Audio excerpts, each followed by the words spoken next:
What if I told you that there are plenty examples of free speech, part of the First Amendment being taken away or being suppressed, suspended in our country? What would you say about that?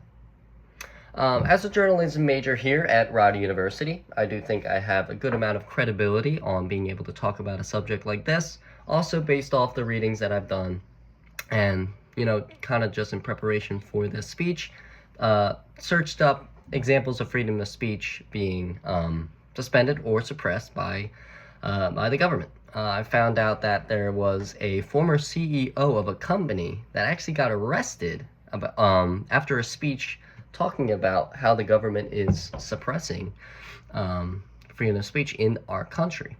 Also, we all know about books being banned. There are books being banned that are sensitive topics, kind of on the idea of people taking over government, just government as a general and what's wrong with it, and just, other topics that the government doesn't deem as suitable for people reading.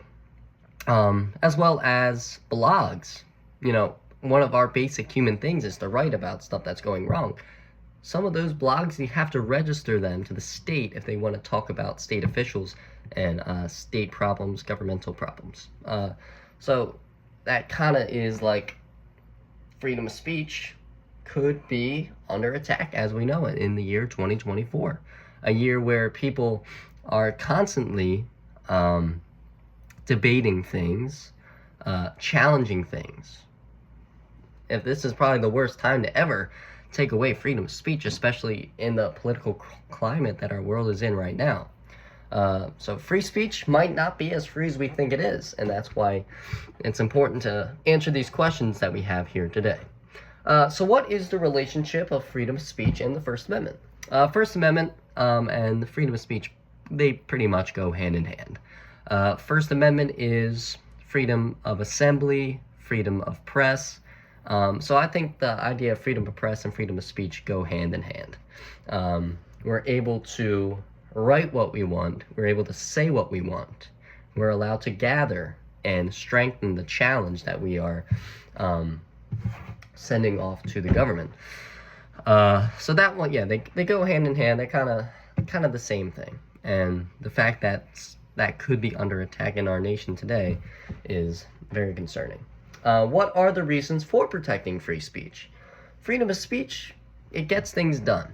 Most of the problems in this country are solved by freedom of assembly, freedom of speech. If something's not right, people are able to get together and debate these topics. And if the government's taking that away, then the government even has more power than they already have over the people.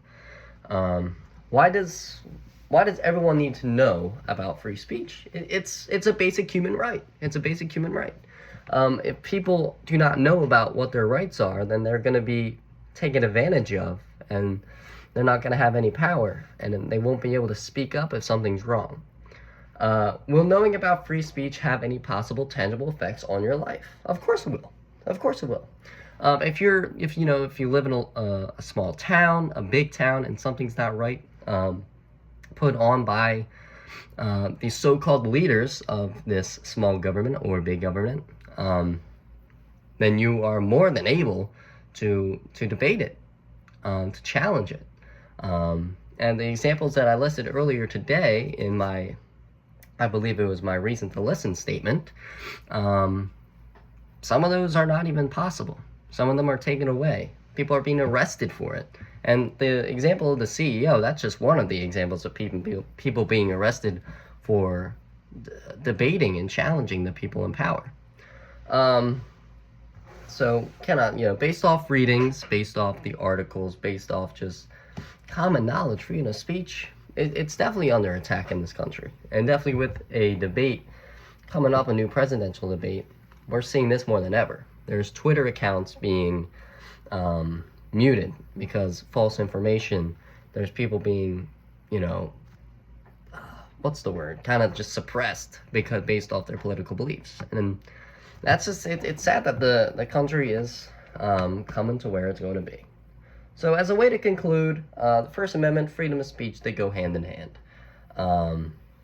It's important, it's imperative to use your freedom of speech, your basic human rights. And if the government's taking that away, then we have a whole lot of a bigger problem in our hands. Thank you for listening, and have a good one.